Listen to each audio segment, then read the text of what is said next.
What up, Grizz Nation, and welcome back to another Grizz 901, your number one post-game show, and it's not even close. Listen, we have a win, a dub. I know we normally do not know how that feels, but the Grizzlies did win 140-103. A compelling game there in the second quarter late, and then the Grizzlies after halftime with all of the coaching adjustments that took place to really take this team over the edge. I kid, but this team looked like a different team there in the second half, and they ran off to a huge victory, down 14 to win by, 37. Just an incredible turnaround and a fun game that we will celebrate. We're going to get into all of that and much more.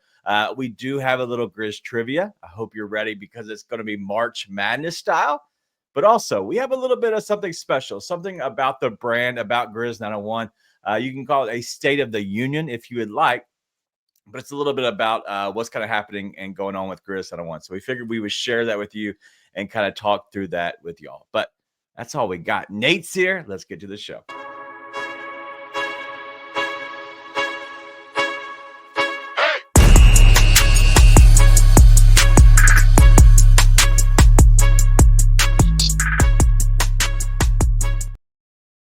Yo, what up, man? You got the little snow globe. Happy Nate. Happy day. Happy Nate. We needed that so bad, dude. Yeah. I was so ready to crash out so hard on the show, Yeah. depending on how that went tonight. Oh, but hey, my $5 to Jazz Plus paid off. Oh, so you got to watch some Jazz Plus tonight. Yeah, some Jazz Plus, and let me tell you, they are sad. the Jazz team is sad over there. They're just so bad. They did a good job of making a lot of silver linings, but they're sad. They're all sad. Right. They should be. As always, Lauren, is the snow globe gets his guest appearance. I kind of like the snow globe better than the whiskey, but it seems like we're in better moods when we're seeing the snow globe instead of the whiskey. But or worse. Yeah, definitely. But all in all, the Grizzlies winning was a much-needed win, just kind of overall. I do want to bring up something eventually. I don't want to get to it right away, but Smooth Southpaw is going to, kind of talking about a little bit of Jaren being off the court, the ball free flow and moving. I think that's something we can get into, something we'll discuss, not just yet, but I do want to talk about it. But off the top, as we always do, Nate, what's your thoughts on the game? Finally. We needed that. Like Wayno saying, like we needed the morale boost. We needed that badly. Really good to see them actually get a win. I thought honestly, I thought there were signs of life in the Clippers game. In the first half, I thought they played with a lot of competitive energy, and then it just fell off. And from a talent standpoint, I mean, you're just down so bad right now, especially with BC out for the season. But then they came out, was very worried in the first quarter because the energy that was there in the Clippers game was non-existent. And then they were able to turn it around a little bit in the second quarter. And then the third quarter, they just blitzed them. Also didn't help that the Jazz were shooting lights out to start the game. I mean, when they got to the fourth quarter, I don't think they could make a shot. I don't know what their three-point percentage was in the second half, but it might have been 10%, and it felt like it was 60% in the first quarter and a half. So, but all the same, Grizzlies turned around. Energy is a big reason that they were able to shut the water off for the Jazz in the second half of the game. So good to see that as a kind of competitive effort, ball bouncing around that you want to see. Needed it badly as you go into a really tough stretch of games that you may or may not have Ja Morant for. We'll get into a little bit of what's going on with Ja a little bit later, but tonight it's listen, I just want to talk all about the good victory, but I do want to hit on some things that I really enjoyed. And so the Grizzlies winning a huge win, 140-103. I looked at a little bit of the numbers because I'm always curious about when do games flip, especially a game flipping like that. I wasn't up to speed until midway through the fourth quarter on actually real time. And so, one, I did not respond to any of your messages in our DMs because I could not watch live. I was putting kids to bed, hanging out with my wife a little bit. Like we had things that we're having to do, And I was like, I can't watch this live. But I found out that you can speed through. I started watching mid second quarter, and I sped through and caught up just because you just get away from halftime. Any free throws I speed through. But what I looked at is so it was a big flip. They were down 14 and end up, and their largest lead was 40, right? That's a 54-point swing. Okay. But besides the 54-point swing overall, 53-63 in the second quarter with 3:30 to go. Okay. You're down 10. Big. They caught back up and made it a 1-point game at halftime. And then the second half, they just kind of ran off with it up to, you can go to 140, 103. That's a 47 point difference. But the biggest one that I saw was before, kind of when the starters all kind of came out, it was 134-96. And that's a 48-point difference. So between that late into the fourth quarter and to late into the second quarter, they ran off by 48, which is a huge number overall. And I think it kind of went on to I think there were adjustments. I think it was Utah not shooting 65% overall, which is big. But overall, I felt like the energy seemed like it was there. I think the two guys that I looked at the most were Scottie Pippen Jr. was a big energy guy. But also, I think it was Jay Huff was a big energy guy tonight. Yeah, and Scotty with a crazy efficient double-double, only missed one shot on the night. And then Jay Huff loves playing in Utah, by the way, because when the first game of the season, I got to see him in person. I was like, Jay Huff might be the greatest player of all time. He's just unbelievable when he plays in Utah. So, good on him doing it again. Got the Statue of Liberty, like a reverse dunk, a block. It was the full Jay Huff experience. So, right. Great energy off the bench from those guys. Good energy from a lot of guys off the bench. I mean, Vince played really well tonight. It didn't turn into anything, so I'm not sure if everybody saw it, but he had Keontae George ready to fight during that game too. Like Keontae George literally tried to slap him at one point, but didn't. So that's why it didn't turn into anything. So been a few games coming. It's felt like Vince is getting more back into psycho mode, which is good. Still needing to hit threes on a more consistent clip, but tonight he's 3 for 5, which is what you need from him, right? If you get 3 for 5 from him from deep, even the 2 for 6 from Jalen Wells, like you need that kind of production from your wings and defending at a pretty high level, which they didn't for a quarter and a half. But then for the next 2.5 quarters, they defended super high level, right? Yep. Really turned it around. So really good job all around on both those guys. Good production off the bench tonight. Jetty, good production off the bench tonight. Quiet night from Luke, but I thought he had good minutes as well. It's pretty good all around on the bench. Well, I looked at the first quarter and I peaked a little bit from, seeing your, DMs coming through about how bad they sucked. And so I thought, okay, let me just go look at the score at least before I start watching. They were down by like 12 or so at that point. And I just thought, oh my God, this is going to be a horrible watch. It's going to be a hate watch. But I started looking because at that point I knew they were down. So like what went wrong? And I started looking and I didn't think that they were guarding the 3-point line that bad. Like within the NBA, you're going to have some kick out threes that are going to be open. That's understood. That's on every team, every game. But for the most part, they were guarding the threes fairly well. The problem is they were just knocking them down. And so I don't think there was that bad of defense tonight. What I saw tonight was they were allowing their guys to go man to man, and they were kind of playing a little bit more snug on the man. And so in all honesty, I felt like they were just hitting good shots. And so I don't give them, too much of a, just anger tonight and how they played. I thought they played fine defense. The Jazz hit a bunch of good shots when the Jazz didn't hit a bunch of good shots. That's why we saw a big 48-point turnaround there in the second half. But I enjoyed it. I thought it was a good game. I thought the everything kind of figured itself out once they got a little energy going tonight overall. Yeah, it was some of those threes were bug making the first quarter. The rest of the game, I thought they'd turn it around. Some of the threes at the beginning of the first, I was like, that's what we've been seeing, and makes me want to just pour bleach straight to my cornea.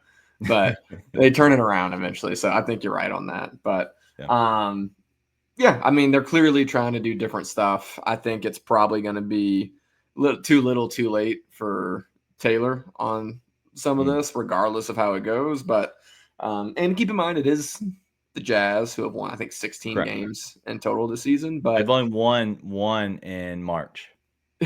Yeah, I was worried it would be 2 before the game started. But still, that's the team effort that you want to see, right? That's the team that we've been missing since the deadline.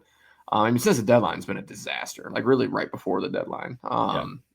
And team just didn't have the same energy that they had. They just couldn't compete against the Thunder. They couldn't compete against these top level teams before the deadline.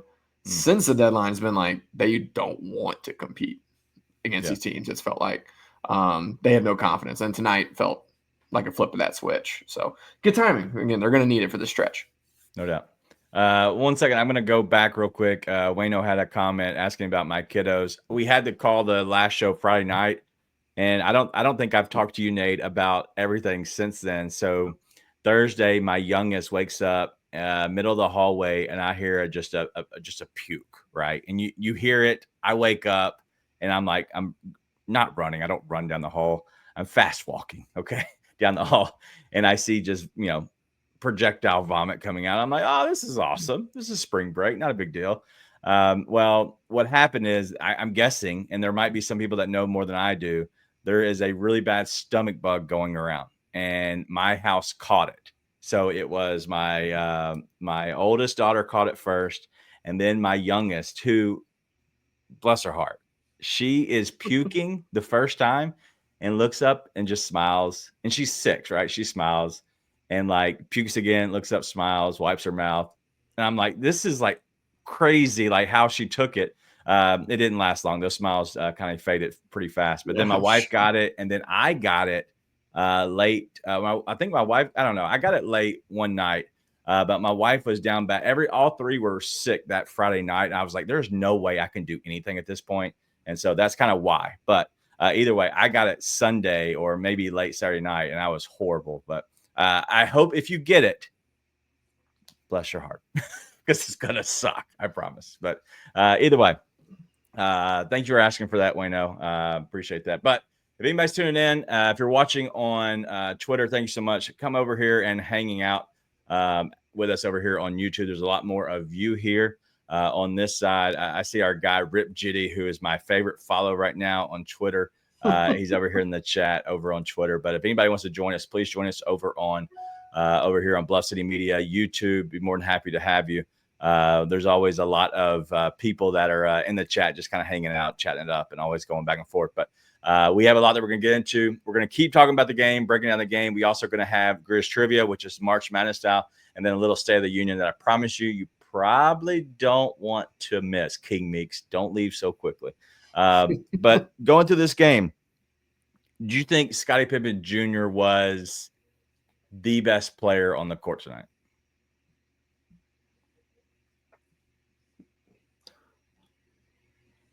Well, I don't do that. Yeah, maybe. Yeah, I guess I do. That's like kind of a weird thing to say, but like, it's been a weird thing where the past 3 weeks I've been like, when Scotty's on the floor, I'm like, just give the ball to Scotty. Just let him make the right decision, which is such a far cry from the beginning of the season. I was like, Scotty's clearly got the talent, but man, he does dumb stuff too much. And now it's like the change over the course of the season has been crazy. He had 16 and 10, 7 for 8 shooting from the floor. I mean, unbelievable night. And just every time the ball hits his hands right now, you trust that something good's going to happen. Yeah. Every time. I mean, he is like that true point guard right now. Plus, you trust him from deep. Like, I feel as confident when he lets it go from 3 as I do anyone else on the team right now. Dez, Luke, Santi, all of them. Right? So, I think his shot's a little bit better, more consistent than Tyus, at least right now. Right now, Tyus had some hot stretches. Maybe it's just a hot stretch from Scotty, but it's felt like it's been a long stretch of being consistent. So feel good about that. he continues to make really good decisions, which is like the only real knock on him. Right? He plays really hard defense. He's clearly got talent. He plays with a lot of energy all the time. It was just, can you quit gambling at the wrong moments? And he has. Yeah. Well, that's the biggest thing is his gamble defense. It helps you some. It kills you a lot of times. But the reason I wanted to bring him up because I thought he was the best player on the court. I made him before the game starts. If anybody ever sees it, like I make the thumbnails, guys that I think could have a big game in this game or previously had a big game, and I kind of reward them in a sense. Not that they care or see it, but they have their face on the thumbnail. Sure, they watch. I thought they're important. Why not? But I thought Scottie Pippen tonight was going to be very pivotal. I said that last time. Pivotal. Whatever. Pivotal. Yeah, whatever. I messed that up the other day on my show. Like it was bad. I said pivotable. Anyway, very important to the game tonight, and he was. But my question, the reason I brought it up, Nate, was because I'm curious. Let's talk about the playoffs a little bit. I know it's the playoffs. But the Grizzlies, from my understanding and what I see, they really need somebody who can control the offense. That is obviously John Morant. The issue is, can you still figure out a way to play Scottie the off times that Ja's not playing to keep the same consistent offense? Do you think that they would go that direction, or do you think they need to go that direction? I don't know. This roster feels like it's getting decimated again. So I'm like, I did all season. I've wanted that. At this point, true. So true. I still don't get why the Jazz suck. By the way, we talked about this last time they played the Jazz. Lauri Markkanen's not there. It doesn't matter. Like, I mean, tonight, yeah, I understood why they sucked because he didn't play, John Collins didn't play, and Clarkson didn't play. So I get that. They're a bunch of good pieces. Yeah, but generally speaking, they shouldn't have only won 16 games so far this season. Come on. Well, I think they're trying, in my opinion, and not to get off the subject, I think they're trying to lose so much that they pick and choose where they don't play enough of their good players, and they're like, we got you again. We didn't win again. I guess. Yeah, like the players don't want to lose, though. No. It's just crazy to me because I'm like, when they have all their guys, they have a bunch of talent. Anyways. Yeah. I understand that they want to lose and they're not built to win at a consistent level. I just think like 16 games is just disgusting for a team with that kind of talent. Anyways, back to the point. You've gotten to the point with the roster where you almost like have to have Scottie and Ja on the floor at the same time. Scottie and Ja on the floor at the same time. Southern Draw came out strong there. What, you think you have to have them? I think you do because you need if we're talking playoffs, your best players and most productive players should be on the floor, and those two dudes are two of your most productive players. They're two of your best five right now. See, I disagree, and I think D'Angelo Quinn's agreeing with me. Like, I don't think you need to have them on the court. Personally, I don't. Not at all. You don't think you need to have them on the court together, or you don't think you need to have Scottie on the court at all? No, I think you should have Scott. I think in all honesty, I think it needs to be very seamless to the point of you would have Ja leave the court and Scottie comes on and you keep the same consistent flow of offense because Scottie can demand the ball just as much as Ja can at this point. I'm not saying he's as good, but I think he can demand the ball as the same level as Ja can, which allows you to keep the same type of offense. And so that's why I would do that.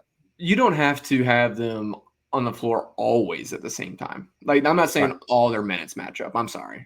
Not all their minutes are going to match up. But I think you're going to have them on the floor at the same time at points for sure.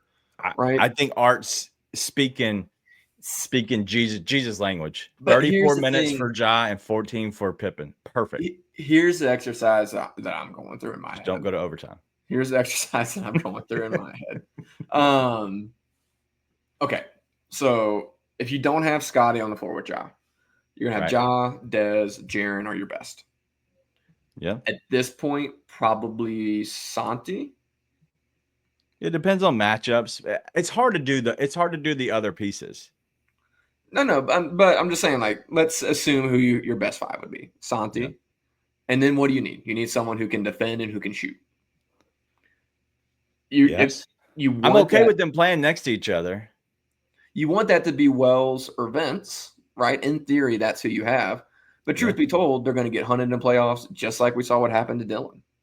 Like they're going to be left open in the corners and say, okay, make the shot. Yeah. Now, if they're making the shot, then fantastic, that works. But I mean, let's be honest. Do we think either one of those dudes, do we really trust them to make those shots? No. Yeah. Who do you trust to make those shots? Scotty or Luke? Now, at that point, Luke's getting hunted on defense if he's out there. So who's going to be someone who can play defense for you and knock down that shot? I got it. The answer is Jitty. That was coming. I knew that was coming. Honestly, he's been lighting it up lately. So I don't know. He keeps seeming to make like what? 2 out of 3 every night. He's only getting 3 up, but he's making 2 of them. My God. So, in all seriousness, though, it's like, okay, who do you have that is not going to get hunted on either side of the ball next to those guys? Right now, it's like, okay, Vince and Wells are going to just let him shoot. They can shoot you out of a game. They're just going to let it happen, right? On the flip side, Luke's going to get hunted on defense, which maybe it's not. Maybe that doesn't turn into a problem. I hate his game. Maybe it doesn't turn into a problem, right? Against the Lakers, he seemed to be turning that series around until he got hurt. So there's a chance that works. But in my mind, Scotty's a guy who's going to defend. He's undersized, so you can't put him on a big wing, but he can defend, and then he can shoot. He's not going to get hunted either way. And so if that's going to be the case, I think you have to have him on the floor a lot more than those 14 minutes. I think he's probably one of your best options. Okay, so let's just say let's move that up to 24 minutes. And I don't know if that's that's doable, right? That anything's doable. But let's say we move it up 24 minutes and they played together 10 out of his, minutes that he was on. I still think that's fine. I think the main thing that I'm saying is whenever Ja's off the court, instead of doing this stupid Bane or Luke or whatever, I really do think that Scotty has given the Grizzlies enough of a direction of offense that outweighs anything else, like for sure. And so agreed. That's my biggest thing. So yeah, when Ja's off, he's got to be on. But he can also have minutes on with John. I think that's going to be necessary. And he might be, one of those players that he gets a lot more minutes and it doesn't always go very well, right? He can't play in those extended minutes, but he's done it a lot this year when he's had to start. He's played really good extended minutes. So yes, okay. But the problem is when Scotty comes on the court with Ja, Scotty runs on ball and Ja goes off ball. That's not what I want. I still think that Scotty can be an off guard and be what Wells is. Wells just runs to the corner, floats around the top, and cycles back through because they run this dumb idiot offense, and everything is like, it looks like a spiral, as a toilet. Everything just spirals that way, unless sometimes we're playing in other courts and then it spirals back because we're playing in Australia, mate. But yeah, like that's literally what I get frustrated when Ja goes off ball. But this is the playoffs. I think Ja would stay on ball for sure. Yeah, Ja does not need to go off ball. But what's nice about Scotty is when they end up loading up on Ja, you have another guy who's a definitive playmaker, correct, on the floor to get the ball to. And listen, there's all kinds of issues that could come out of that. But my response is point to a lineup that's not going to have potential issues with this current roster, right? It's not like, oh, we're throwing out whoever, Kyle Anderson or something, and they're leaving Kyle Anderson in the corner when we have the Anthony Melton who makes corner threes or something like that, right? It's just, I think you have to put on the players who give you the best chance of winning a given play in a playoffs, because every possession matters. And I think Scottie Pippen is one of those guys right now. Yeah. If Vince can shoot the ball consistently, if Wells can find it again for the playoffs, that changes the conversation. But right now, Scottie's one of those guys. And listen, it's the state of the roster, right? Is where the team is at. Yeah. And honestly, like Austin saying, he doesn't think it matters, who's on ball. I agree and disagree. I think it does matter when you get on the back half of the shot clock, because what happens is on that back half of the shot clock, there's a lot of creation because the offense is stalled a little bit. If whoever brings the ball down, I don't care. Like once the offense gets started, people are flowing and going the toilet bowl, type flow. Like that's fine as long as the ball's popping. It's when we're about 9 or so seconds, we need to be able to have that point guard we falter to, and at that point create a little bit of a dribble drive, maybe a on ball pick and roll, a backside kick, whatever. Like there needs to be something that they can rely on, especially into the playoffs, because there's more of an uptick of defense. And so that's the only thing, that I want to see is we have a point guard that we can rely on to go to, because oftentimes when Bane's on the court, he gets the ball and he's got 12 seconds on the clock and he's out dribbling at near half court again, because we've all, went back, and he's trying to go around somebody and the ball just shoots off of his foot, because that's just what happens. So that I need to get rid of that part. And as Keith's saying, the Bane point guard experiment needs to be over. Like that can be done. So hopefully they figured it out, because I think Scotty's a good enough defender to play alongside Ja for sure. So we'll see. I think we're pretty well on the same page. I just think those minutes for Pippen get extended more than I think you think they do, just because I think he's one of those guys who can compete no matter who's on the floor for the most part. So yeah. But we'll see, man. We'll see. Only other thing, I think Ja has to have the ball in his hands unless he's taking a play off. Like this, he just needs a breather. Otherwise, like Ja Morant's an on-ball player. Yeah. And unless you're facilitating for him, like setting an off-ball screen, and he's going to come get the ball, and then he's on ball again. At that point, I'm okay with it. Yeah. But yeah. All right, we're on the same page then, for the most part. I agree. And it's Lizard Man. There you go. I hadn't seen you. Welcome. Scotty has earned it for sure. And the stats that he's putting up, what he's doing on this team, has been awesome. But I do have to ask an important question. There's been a lot of injuries, but I don't know if you know about this, but Drew brings up a really good point. Ja, does he still play for the Grizzlies? Do we know that, yes or no? We do. He was on the bench, very active tonight. Okay. Wasn't aware. Can confirm. Okay. I know you were speed watching the game, but yes, can confirm. That was definitely a fast forward. I did not see him at all. I'm not gonna lie. But let's go through the two injuries. Obviously, we have Bagley. Let's talk about Ja first. Does it worry you at this point? Because Ja, starting off with however many games he played well. The team, looked fine. And then shoulder soreness, and then eventually now he has a hamstring soreness, and now it's a hamstring strain. Usually we get some kind of a timetable. We've had, this happen with Ja before, where I think it was maybe a playoff series where he went out a couple of games and then they gave us a full update. Is it weird that they haven't given us any kind of update at all on him? I don't know, man. Everything this franchise does is weird when it comes to injuries. I just quit. I haven't even thought about it, because they're like, we haven't got an update on Ja. I'm like, of course we haven't. They're not going to give any update until people start yelling at them about updates, and then they'll give you the most vague update in the world, right? And then he'll just play. I want to yell about an update. I need an update. Yeah, somebody needs to yell about it, but I'm not going to yell about it because I've got better things to do. But they're like, he's just going to end up playing. He's going to end up playing at some point. Or I'm like, oh my God, Ja's back. Like that's going to be what it is. Do you think, as Keith's saying, do you think they've shut him down until the playoffs? They might have, but I really was thinking he would come back for this weekend, like for the home games against the Lakers and the Celtics. I thought he would be back just because, like, if you're cruising and your seeding is like, you don't really care if you're going to be 2 seed, you're going to be 3 seed. It is what it is, whatever. But you're not cruising to a 2 seed or a 3 seed. No. Like you're fighting to stay out of the play-in, and you're fighting for home court advantage. So if he's hurt, like if he's genuinely hurt, that's a possibility, and that's obviously concerning. There's a chance that he is hurt, but not to the point he wouldn't be able to play. But they're like, listen, we're just going to land where we land when it comes to playoffs. We're going to have you as close to 100 as we can get you. That would be sort of what I'm thinking. But I don't know. I was really hoping they have him for this homestand coming up, specifically against the Lakers, more than in these other games, but hopefully against Celtics as well. I am leaning towards they hold him out until the end of the year. Do you think that's a Ja decision, or do you think that's a franchise decision? I think it's both. I think that they are still in conjunction. They work in conjunction. I don't think the team makes a decision without consulting Ja. Ja has inputs on those decisions for sure. Okay. See, I'd be amazed if he doesn't.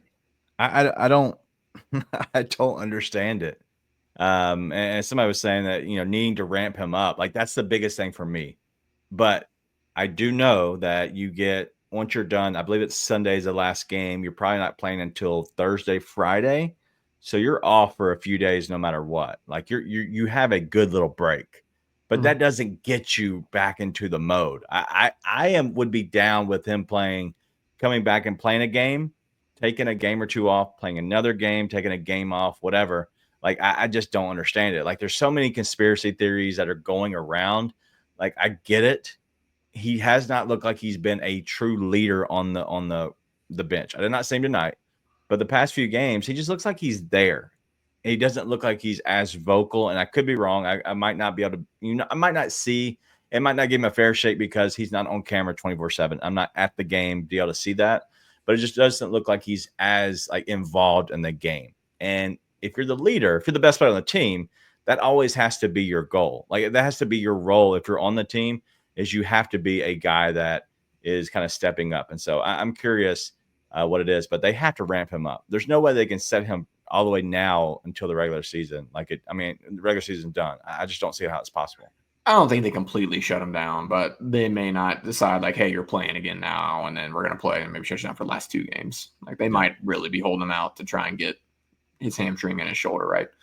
By the way, I'll give you a pass because I know you were speed watching the game tonight, but he was like all over the place tonight. Oh, was he? I had no idea. Yeah, like all over the place the entire game. So okay, you get a pass for speed watching the game, but he was going crazy on the bench. Yeah. All right. Well, yeah. Forgive me, but yes, I did not see him tonight at all. I told everybody did not see him. But the previous games, there's not been much, and maybe it's because they've lost and they sucked in every single one of those games. So maybe not. But at that point, you're actually the most important during those times. But King Meeks thinks he's going to play the last 4 or 5 games.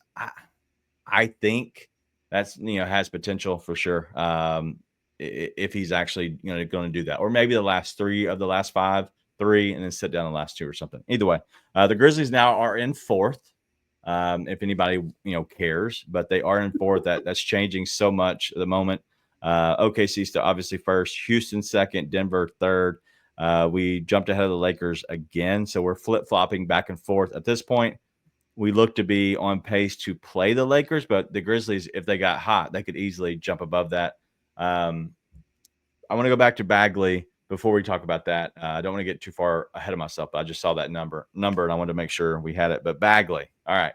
What did you make of Bagley getting hurt on 2 or 3 days off out in LA/Utah? I mean, they saw that BC was out and there was going to be a clamoring for another big to take minutes, preferably an athletic, mobile, switchable, above the rim big. And then out of nowhere, a brick just hit him in the back of the head while he was walking through the hotel. And nobody saw anything but they heard his little Zach climbing going in the background. I don't know why. I just imagine Zach climbing making that. That's Zach Kleiman's voice. They're just like, no, we can't give him a reason to play him. We got to get the fan shut down. We want him to get off our back. I don't know, man. He probably got, like, they were probably going up for a rebound in practice, and Edie just clobbered him in the back of the head. And he's like, sorry. Sorry, man. How's the weather down there? I do have a conspiracy theory. I believe it could have been Jay Huff. Because Jay Huff is like, hey, listen, it's either me or you, dog. And he's like, all right, we're going for this rebound, sharp white boy elbows. I got you. And got him. Like, did the Luke Kennard, like I can feel someone coming for my minutes, right, took him out of the equation and then went off in Utah? Yep. Well played, Jay Huff. And Jay Huff's like, listen, boys, I'm white. I know TJ will side with me. He likes them white boys. No, I thought it was funny, but no, I really do think. Seriously, I have no idea what could possibly happen. But it was definitely practice, because you got to think they were off for 2 to 3 days. They probably had a play. If it was me as a coach, I would have had a players practice. You do what you want. You get your time in. Bane, you're the leader. You run it, whatever. And I would have a coach-led practice the day before the day before you leave to go to Utah, and then you have a shoot around. It's not that hard. But yes, that's what I would have done. And who knows what happened, but it had to have been during practice. Well, again, they're never going to tell us. They're never going to tell us what happened. We're never going to know what happened to Marvin Bagley. 3 years down the road, something will come out that tells us. But I'll try to find out. I'll do my best, knows, man. It's just such a bummer. It's such a bummer because it's one of those dudes who obviously has talent. You would love to see him play on this team because, why not? Why not just see what he has, right? And just can't get it done. So, which is to be expected, but a bummer. Yeah. Well, the Grizzlies are 18-3 when Huff scores in double figures, and Drew feels like it's an offensive thing that you went with a leprechaun voice for Zach Kleiman. Maybe because Drew might be a leprechaun. I don't know. It's just St. Patrick's Day. You should be happy about leprechaun stuff. I don't know why you're mad. I was happy about leprechaun stuff. All right. Last thing before we get to Grizz trivia and then our little State of the Union real quick. But the injury to BC, obviously bad injury, the worst. He's out for the regular season. Any chance he can come back for the playoffs? I look like a doctor to you? I don't know. Didn't they say they're shutting him down for the season? They didn't say regular season. They said season, didn't they? I thought it said regular season. Hold up. Wait a minute. What is that? Great. God, y'all wrote so much during the game. All right. So Clark has been diagnosed with a high grade PCL sprain in his right knee, which sustained during the fall. Whatever. Clark is expected to miss the remainder of the 24-25 season, and further updates will be provided after a treatment plan and timeline are set. Coming back. By the way, even if they could bring him back, they aren't bringing him back. God. That's the kind of injury, especially given his injury history, that they say, okay, he comes back if you're making like a West Finals or you're making a finals run, right? Not happening. Because guess what else is not happening? This team making a West Finals or a finals run. Wow. All right. Negative Nancy. Scott's got a good question. Anybody knows this? Same injury as what Steven Adams had. I do not know. Probably.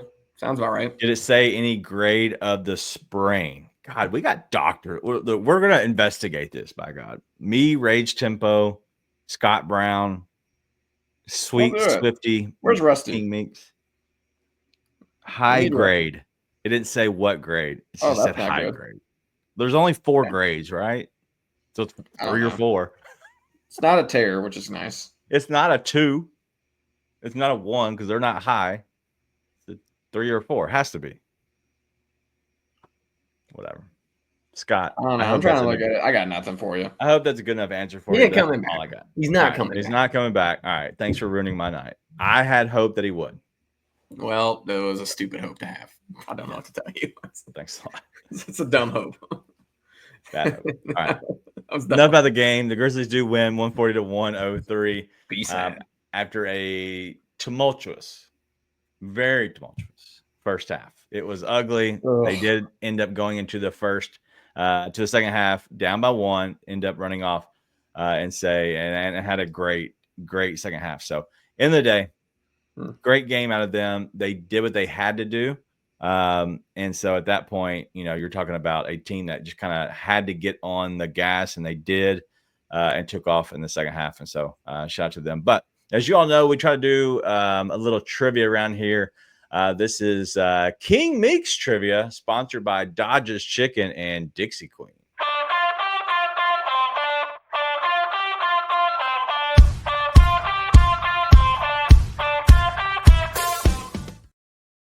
All right, little Grizz trivia. Nate, This is March Madness style. I got a really good one for you.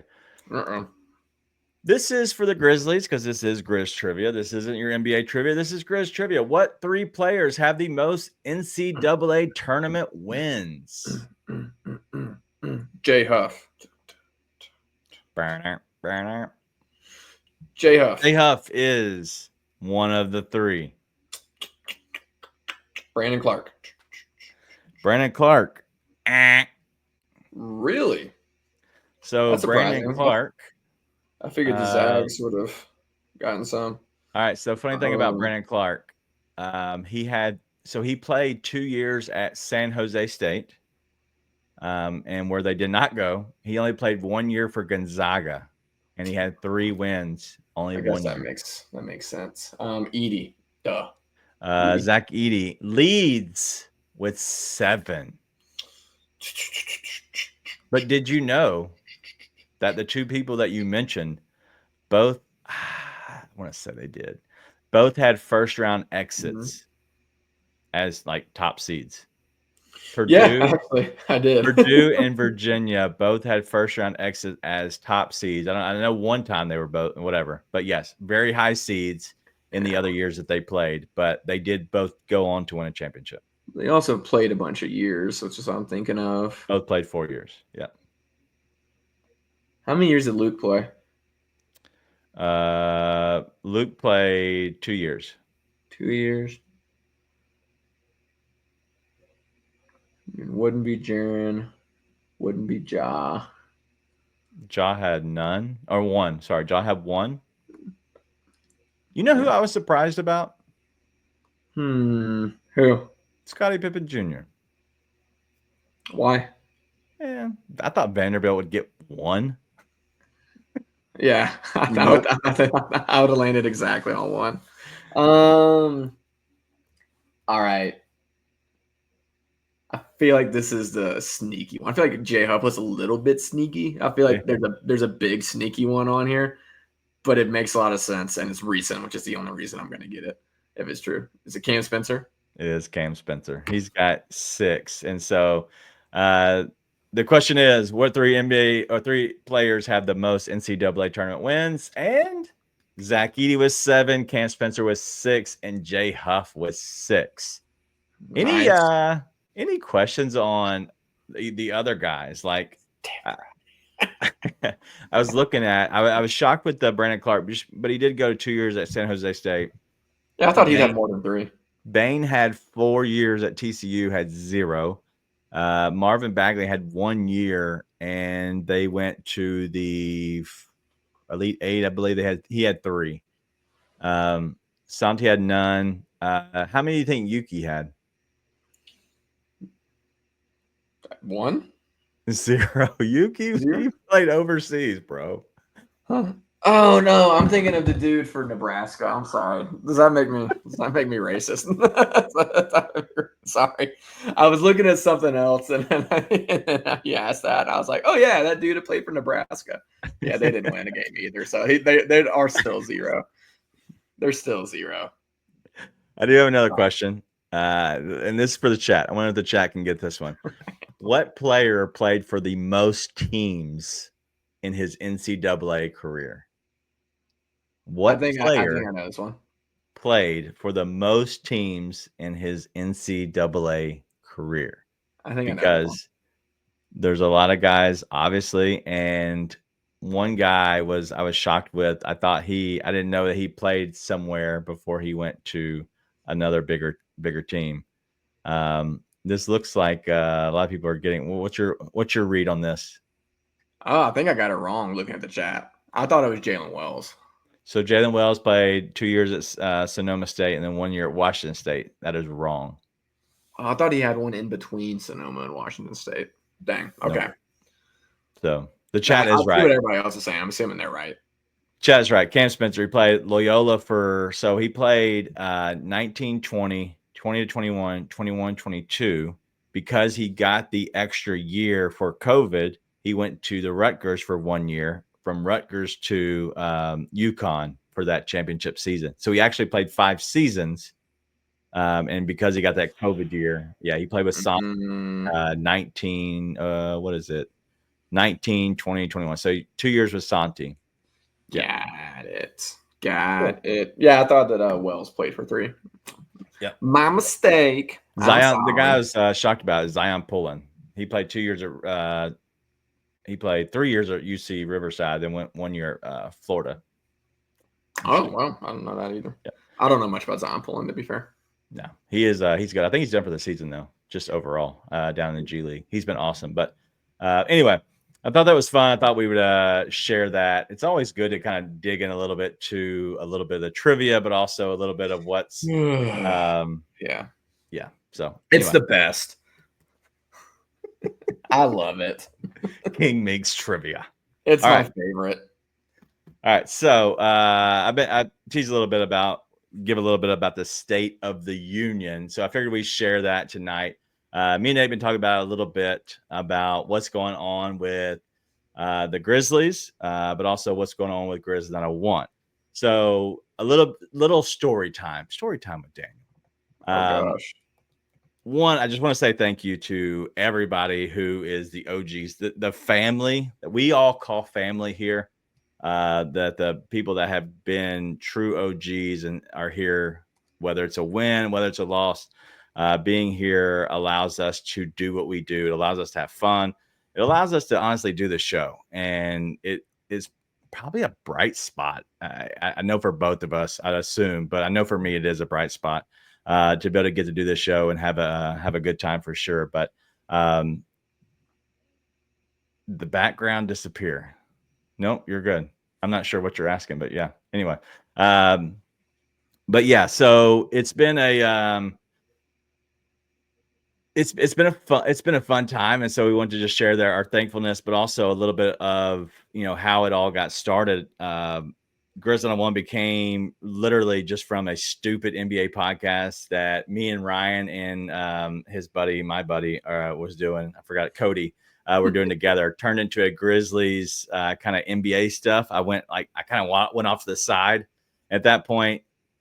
Kind of hooked up with Nate there, and we got together and we're able to just kind of do some podcast together. Found that we had a opportunity for a kind of a niche, a void that we didn't have. There was no content from the time the game ended all the way until the next morning. And at that point, there was no Jessica Benson, there was no Megan Triplett. At that point, it was just Vernon and I don't think what's his face was around GP. And so it was the local radio. So we found the void and kind of put that in there. So very happy with our decision in doing that because it's been a good, honestly, it's going to have been a good brand to kind of bring to everybody. And it's been a fun time. And so just wanted to share our thankfulness, but also share that we, as of right now, do not expect Grizz 901 to move forward after this season. And so I know it's been a fun ride so far, and I don't necessarily want it to end, but there's no ill will or anything towards Bluff City Media. They want us to come back, so it's not that. It's just the fact that we do have our families that we have to take our time away, and honestly have to do this and put time aside to do this. And so after this season, we don't know, and we don't at this time we don't expect it to continue, and we just wanted to share that. And so there's nothing negative. It was just we thought it might be the right time to share y'all a little bit ahead of time. That way we can enjoy the rest of the season together. And if so be it, something changes to where we feel comfortable doing the show next year, then we will. But I just telling you now, as of this moment, we don't exactly think that will happen. What you got, Nate? Yeah, I mean, along the same lines of what Daniel's saying, it's we love this show. I think we're both really proud of. The show itself is probably still really stupid. we're pretty stupid, but that's what makes it a lot of fun. But we're very proud of the community that's been built here, and the fact that it does feel like a family. Like we can expect Keith and King Meeks and Art and Austin and Alan and Wayno and everybody to come and hop in here. And I'm sure plenty of people that are kind of faceless that we don't necessarily even know are in here all the time, right? We love doing it, and clearly, like Daniel's saying, like we would love for there to be a way to keep doing the show, right? It's something we love, but at this point, it's hard to tell my wife that she has to stay up and listen to me talk about a team that a lot of times I'm not super happy to talk about until the wee hours of the night. For something that's essentially a hobby, right? At this point. So, love the show. We will, we want to figure out a way to sort of make it work. But as of this point, it's just kind of too hard on the families, too hard on them for something that is not really bringing them much at this point. So, and we love you, everybody in the audience. There's so many people, again, we interact with day in, day out. So it hurts, but at this point, that is going to be the plan. Yeah. So listen, we're going to have a blast the rest of the season, and I will never shut the door. And listen, Nate and I have talked, like, what do we do? Do we try to do a regular podcast and put it out once a week or do something? Personally, I don't want to do that. Maybe something ends up being like that, but I think there's enough of that. And I think what we're good at is the live entertainment, the live back and forth interaction.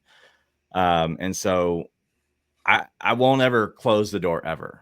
And just so everybody's aware, like I said this before, and I want to reiterate it. Like, there's no negativity from Kenny and BCM. Like, he knows about all of this, and he's fully aware of my decision and kind of the plan that we would be kind of stepping away. But if something happens and we can kind of take this to a different level, then maybe we do return and maybe turn into less of a hobby a little bit.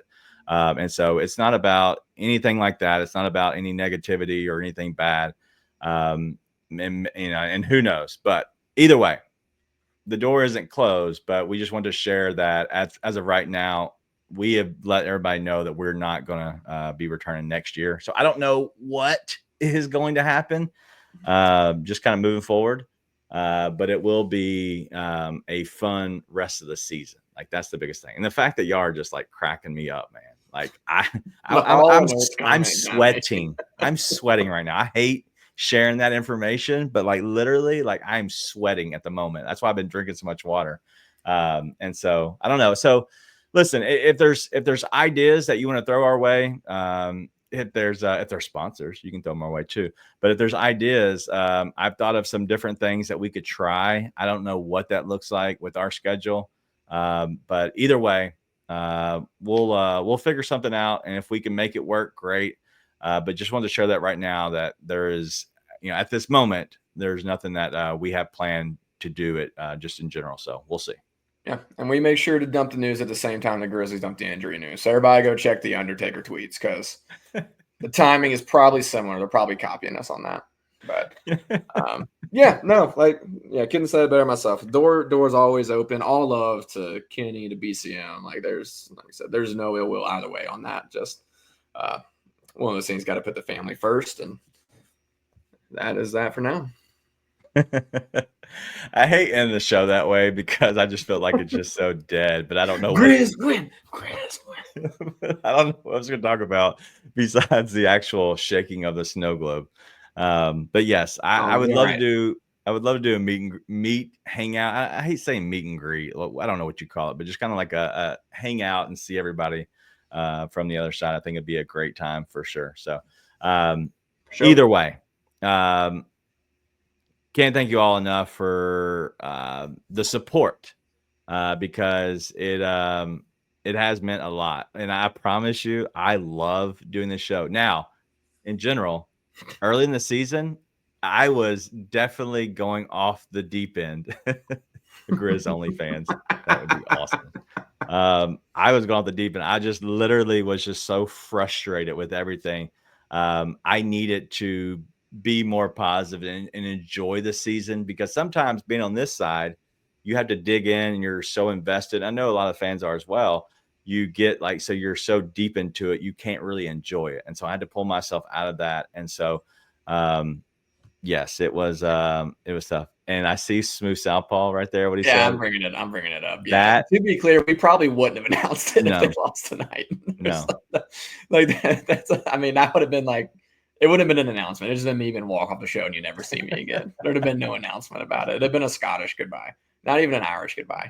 yeah, Just no gone, doubt. gone in Anyway. a wave of anger. Yeah, no doubt.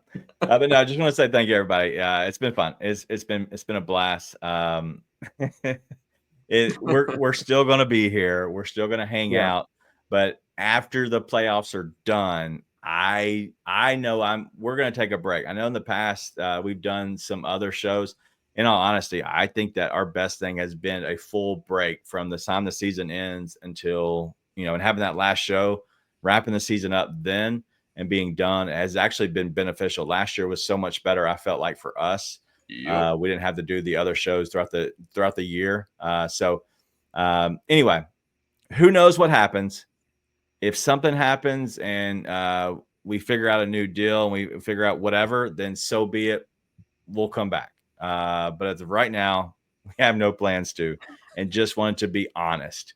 And all of these words that I don't want to say right now because they don't fit into the what I'm talking about. Let's just start randomly doing comments. Yeah, just bringing them up, just like blow them out. Big dong. Yes. Girth.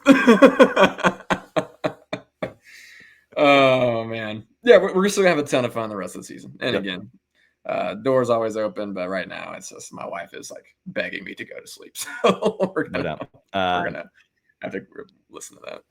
No Nate Thursday night. Nate will not be here. I have no clue I'm bringing on yet. I'm gonna reach out and see who we want to get on.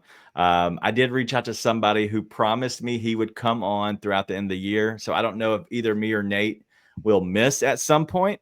But if one of us do miss, we will bring on, if it's an away game, we'll bring on John Roser. So John was very kind. I contacted him again because I had to cancel on him late one time. But John Roser wants to come on the show. We talked about it a couple of times, and he goes, yes, but he has the hustle. So the hustle wrap up this weekend. And so I couldn't do anything at all with him because he's going to be doing that. So hope to have Roser on at some point, whether it's me and Nate on as well with him. I think it'll still be a lot of fun, but just having him on like we did in the past was a blast. And so we're going to bring him on at some point just to have some fun. But yeah, but we'll find somebody. I might have to reach out to Drew down there and see how he's doing. Bring him on Thursday for sure. But no Nate Thursday night. But the Grizzlies tonight do win 140-103. Another big dub. We'll take it. But the Grizzlies now have Thursday. The Thunder. You think we win?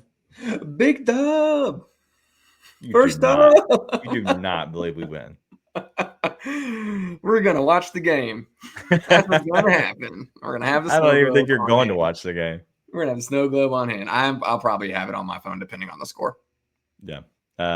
Art's asking when was Roser on Roser was on last year. We had a lot more guests last year. We kind of tried to cycle them through. This year we wanted to go with just me and Nate just because I felt more comfortable going back and forth, just us two. So whatever. Anyway. Until we got in that fight one time. Besides that, everything else has been good. Yeah, it was okay. Every relationship needs them. All right, boys and girls. Thank y'all for hanging out. We've had fun. There is no look ahead tonight. Look ahead is the Thunder. Hopefully we don't suck. But we'll have a fun time. I've asked Verno. I don't think Verno's coming on the show. Rage. Too much going on, and he's got the post game stuff afterwards. So pretty impossible. Doesn't have to be here till 11:30. He's good. Pretty impossible to get him on. But I have asked. But either way, but that's all we got. Thank you all for hanging out with us again. We hated to share that, but we wanted to be honest. And we've talked about this, and we've known it for a little bit, and wanted to just kind of share that because being transparent is the only way we try to do things. But also just to kind of let everybody know so we can kind of enjoy it together. That'll be a good time to really enjoy the season. So anyway, thank y'all for hanging out. We'll see you all Thursday night. Be nice and tell your friends.